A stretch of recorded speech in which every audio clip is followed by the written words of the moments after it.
पूछा जाए कि मंदिर में क्यों नहीं, अरे मंदिर में अब हमारे घर में कोई कमी है कि मंदिर में जाएंगे, लोग हंसेंगे कि नहीं।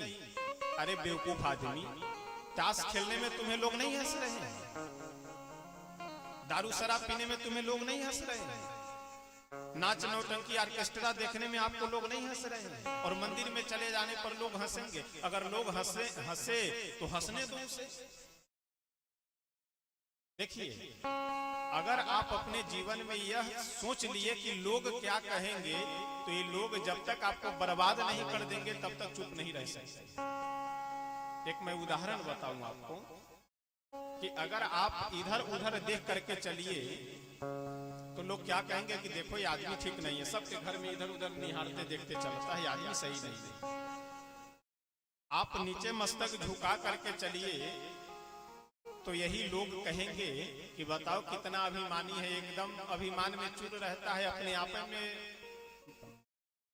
मस्त रहता है, किसी की ओर देखता ही नहीं है। और यदि आप परेशान हो करके अपना दोनों आंख फोड़ लीजिए तो यही लोग कहेंगे कि अब इसका कर्मे फूटा हुआ है तो कोई क्या कर सकता है, अब इसके नसीब में लिखा हुआ है अंधा होना, तो कोई क्या कर सकता है। एक बहुत सुंदर प्रसंग है, गुरु जी से हमने भी सुना है, कहीं शास्त्र में कहीं पढ़ा नहीं है। एक बार भगवान भोले शंकर कहीं जा रहे थे भ्रमण करने के लिए। माता पार्वती जी पूछी कि प्रभु कहाँ? भोले बाबा बोले कि हम जा रहे हैं पृथ्वी पे भ्रमण करने। माता जी बोली कि आज मैं भी चलूंगी, हमें भी लेते चलिए। भोले बाबा बोले चलो, कोई तुमको ले जाने में हमें क्या कष्ट है, तुम भी चलो साथ में। अब माता पार्वती जी भी साथ में चलने लगे। तो सवारी क्या है? तो नंदी जी सवारी हैं। अब बैल पे स्वयं भी बैठे हैं और माता पार्वती जी भी पीछे बगल में बैठ गई। दोनों लोग बैल पे नंदी जी पे बैठे जा रहे हैं। एक गांव में जब पहुंचे तो गांव वाले लोग बोले कि अरे राम राम, देखो तो कितना पति पत्नी दोनों निर्दयी है कि स्वयं भी बैल के ऊपर बैठे हैं और पत्नी को भी बैल के ऊपर बैठे। अरे एक लोग ऊपर बैठे, एक लोग कम से कम नीचे चले। दो दो आदमी एक बैल के ऊपर बेचारा, तो बैल तो बिल्कुल लंबी लंबी सांस ले रहा होगा। शंकर भगवान को लगा कि ये सब ठीक कह रहे हैं, दोनों लोगों को नहीं बैठना चाहिए। तो स्वयं उतर गए और पार्वती जी को बोले कि देवी तुम सुकुमारी हो इसलिए तुम बैठो, और हम तो पुरुष हैं, पैदल भी चल लेंगे। रस्सी पकड़ करके स्वयं पैदल चलने लगे। माता जी ऊपर बैठी हुई हैं। जैसे दूसरे गांव में पहुंचे, गांव के लोग बोले कि अरे राम राम, देखो तो कितना पत्नी का गुलाम है कि स्वयं पैदल चल रहा है और पत्नी को सवारी पे बैठाए हुए हैं। शंकर भगवान को लगा कि ये सब सही कह रहे हैं। पार्वती जी से बोले कि देवी तुम नीचे उतरो, हमको बैठने तो तुम पैदल चलो, क्योंकि लोग निंदा कर रहे हैं।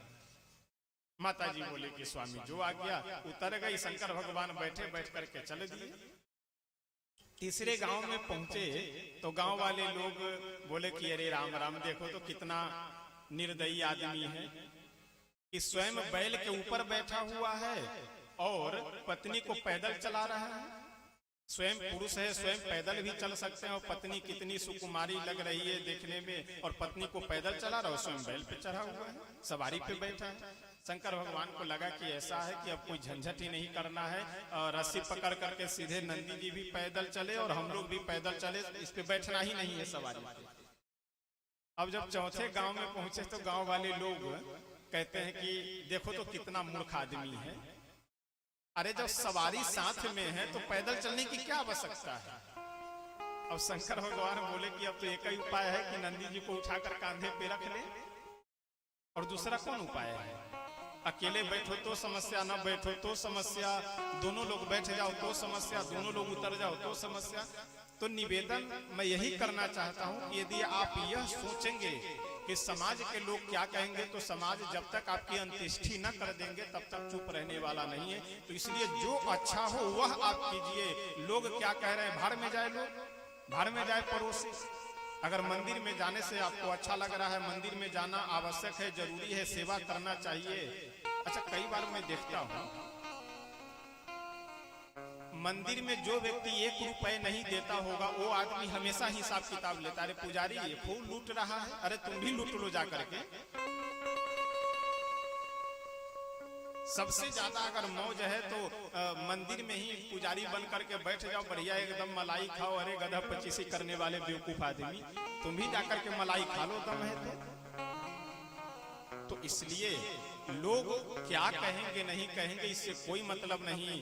अगर आपके गांव में मंदिर है तो वह सबका कर्तव्य है कि मंदिर के धन की संपत्ति की सुरक्षा भी करना और सेवा भी करना।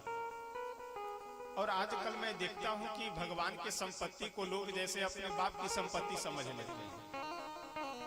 जो जहां से पाया वहीं से चुरा कर छोड़ा रख लिया। अनाज पानी खेत अगर लिए है तो एक चवन्नी नहीं देना, कहीं दुकान वगैरह मंदिर के जमीन में लगाए है तो वहां बेवकूफ बना देना, दबंगई कर लेना। लेकिन देखिए, आप सबसे दबंगई कर लेंगे, सबसे आप जबरदस्ती कर लेंगे, लेकिन भगवान से आप जबरदस्ती नहीं कर सकते। उनके पास में ऐसी छड़ी है समय की कि समय लगने के बाद में फिर ऐसी तैसी हो जाएगी, सब धन संपत्ति अपनी जगह पे रखा हुआ रह जाएगा। इसलिए भगवान की संपत्ति को कभी भी आप एक चवन्नी उपयोग करने का प्रयास न कीजिए। यदि आप कुछ दे नहीं सकते हैं तो लेने का भी प्रयास नहीं कीजिए। नहीं तो एक साधु साहिब में बहुत सुंदर कहावत है कि राम के दाना में बड़बड़ कांट और सेवा न करे तो फाड़ देवे आंख।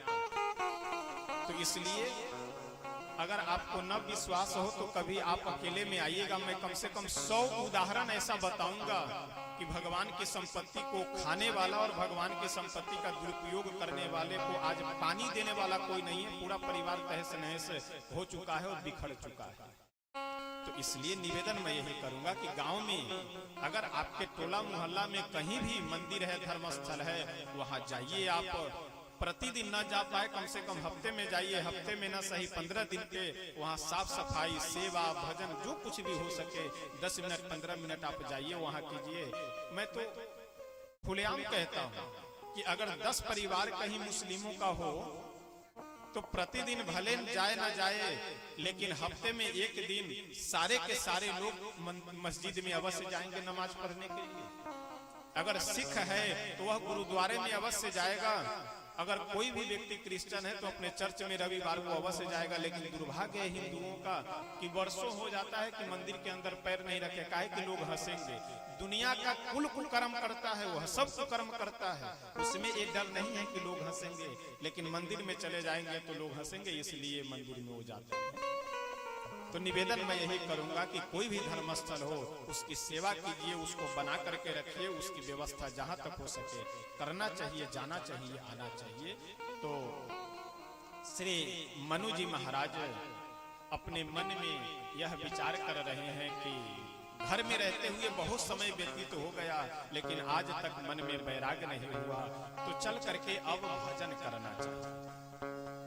मैं निवेदन इसी प्रसंग से हम लोग जुड़े हुए थे कि अगर आप परिवार के जिम्मेदारियों से मुक्त हो गए हैं तो आप अपने परलोक के लिए, आप अपने अगले जन्म के लिए कर्म कीजिए। और अगले जन्म के लिए तो भगवान का भजन ही है, अगले जन्म के लिए तो भगवान की सेवा ही है। श्री मनु जी महाराज अयोध्या धाम के राजा है। कहाँ के? अयोध्या धाम के। और वहां से सीधे पश्चिम दिशा में अपने भवन से निकले भगवान का भजन करने के लिए, और नैमिषारण्य में जाकर के पहुंचे। और साथ में उनकी धर्मपत्नी भार्या श्री शत्रुपा जी भी, मनु शत्रुपा जी दोनों पहुंचे। कहां पे? नैमिषारण्य।